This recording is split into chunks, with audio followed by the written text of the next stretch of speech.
hati yang mengampuni. Itu seruan untuk kita selalu dengar-dengaran apa yang disampaikan firman Tuhan.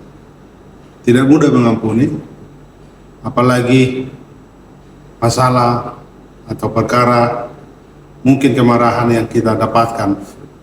Kita mungkin sakit hati, bahkan agak sulit melupakan dendam yang muncul.